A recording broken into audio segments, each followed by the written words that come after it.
2027 में भारत सरकार पूरे देश के अंदर जनगणना कराने जा रही है और इस बार की जनगणना पूरी तरह से डिजिटल होगी।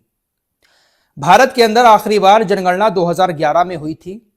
हर 10 साल बाद जनगणना होनी होती है, लेकिन 2021 में कोरोना आ गया था, जिस वजह से जनगणना नहीं हो पाई। अब 2027 में जनगणना होनी है। 2027 आने से पहले पहले आप लोगों को कौन कौन से काम करने हैं, ध्यान से आज इस वीडियो को देख लीजिएगा। हल्के में लेंगे तो जैसे अभी एसआईआर के वक्त आप लोग अपने डॉक्यूमेंट्स ढूंढते फिर रहे थे, हो सकता है कि जनगणना के वक्त भी आप लोग ऐसे ही परेशान हो और अपने दस्तावेज इधर उधर खोजते फिरें।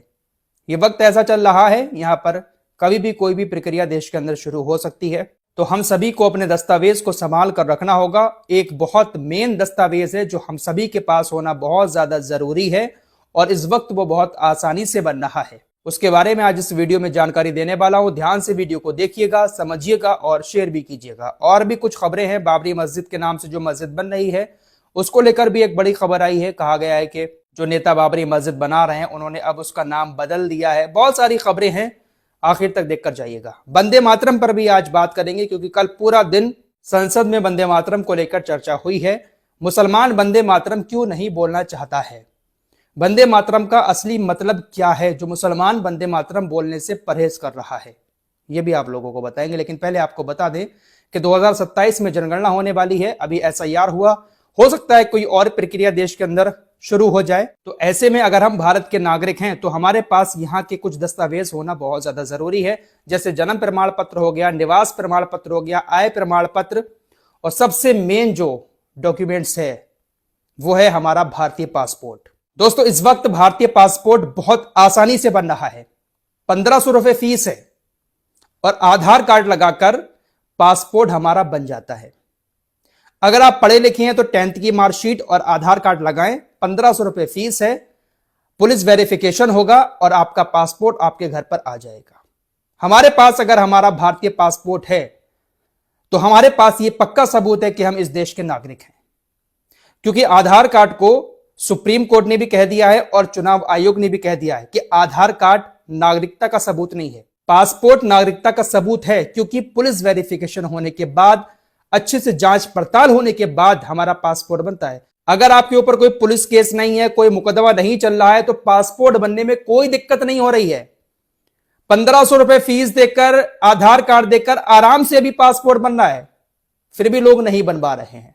हो सकता है कि आने वाले टाइम में कुछ ऐसे रूल्स आ जाएं कि पासपोर्ट बनवाना भी मुश्किल हो जाए, फीस बढ़ा दी जाए या कुछ और डॉक्यूमेंट्स लगने लगे पासपोर्ट बनवाने में, ऐसे डॉक्यूमेंट्स मांगे जाने लगे जो शायद बहुत सारे लोगों के पास ना निकले। जैसे एसआईआर के वक्त बहुत सारे लोगों के पास बहुत सारे डॉक्यूमेंट्स नहीं है, तो पासपोर्ट को हल्के में ना लें। सबसे बड़ा डॉक्यूमेंट्स हमारा पासपोर्ट हो सकता है, इसलिए जल्द से जल्द, अगर आपका बैकग्राउंड बिल्कुल क्लियर है तो जल्द से जल्द अप्लाई करें और पासपोर्ट बनवाएं। इस एसआईआर की प्रक्रिया में भी पासपोर्ट मांगा गया है। जिन लोगों के नाम 2003 की वोटर लिस्ट में नहीं है, जिन लोगों के परिवार वालों के नाम वोटर लिस्ट में नहीं है, अगर पासपोर्ट है हमारे पास तो हम साबित कर सकते हैं कि हम इस देश के नागरिक हैं, क्योंकि पासपोर्ट पूरा वेरिफिकेशन होने के बाद बनता है। तो हल्के में ना लें, क्योंकि कभी भी किसी भी चीज की आज के टाइम में जरूरत पड़ सकती है। जिन लोगों ने अपने बच्चों का जन्म प्रमाण पत्र उनकी पैदाइश के वक्त नहीं बनवाया, अब उनको बहुत ज्यादा प्रॉब्लम हो रही है, बहुत लंबा प्रोसेस फॉलो करना पड़ता है। अगर बच्चे की पैदाइश हो रही है तो भाई 30 दिन के अंदर अंदर बनवा लीजिएगा जन्म प्रमाण पत्र, फ्री में बन जाता है और ज्यादा लंबा प्रोसेस भी नहीं होता है। मां के आधार कार्ड से बन जाता है, लेकिन जब टाइम गुजर जाता है तो काफी लंबा प्रोसेस होता है और फिर फीस भी जाती है।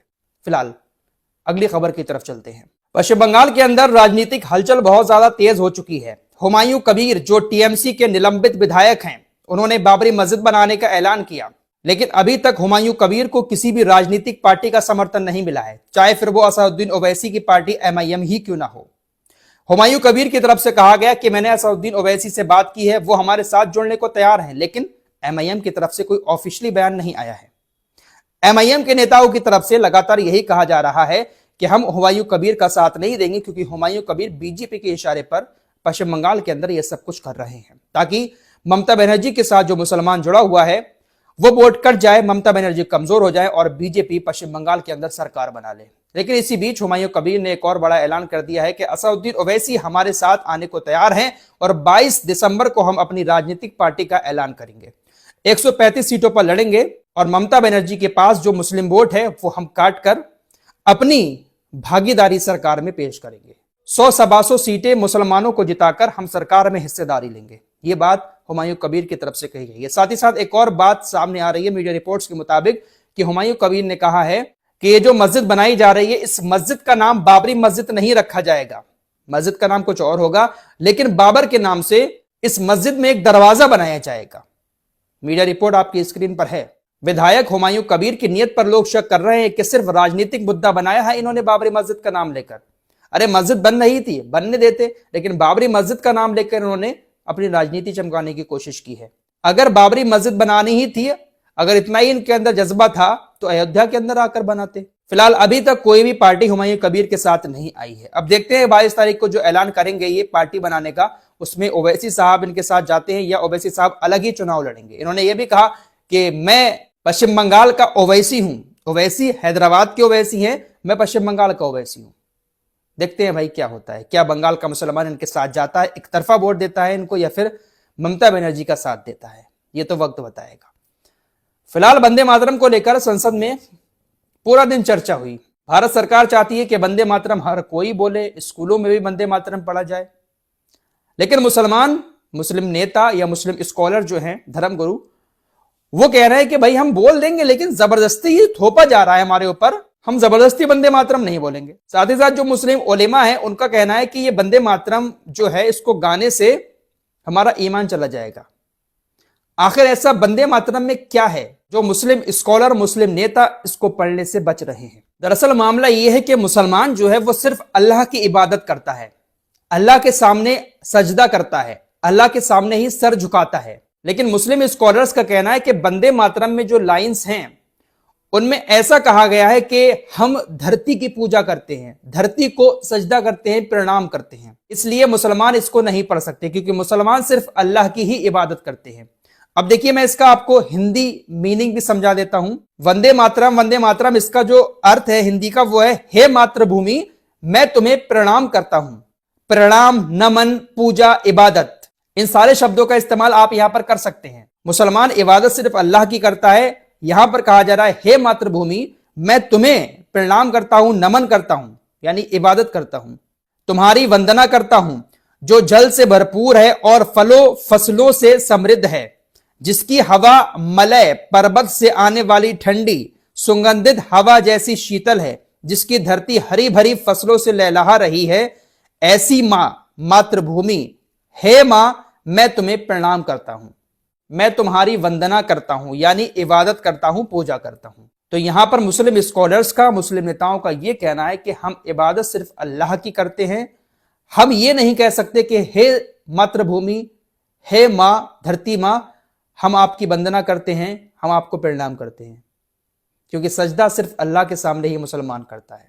तो इसीलिए मुसलमान का कहना है, मुस्लिम नेताओं का कहना है कि हम जबरदस्ती वंदे मातरम नहीं पढ़ सकते। हाँ हमारी इच्छा है हम पढ़ेंगे, पढ़ लेंगे, नहीं तो हमारे ऊपर जबरदस्ती न थोपा जाए। तमाम मुस्लिम नेताओं की तरफ से, उलेमाओं की तरफ से भारत के जो है उनका इसका विरोध किया जा रहा है। फिलहाल कल पूरा दिन इस मामले पर चर्चा हुई थी संसद में, प्रधानमंत्री नरेंद्र मोदी जी भी पहुंचे थे। इस रिपोर्ट में इतना ही, कुछ और लेटेस्ट अपडेट के साथ फिर हाजिर होऊंगा। अपना ख्याल रखिएगा। अल्लाह हाफिज।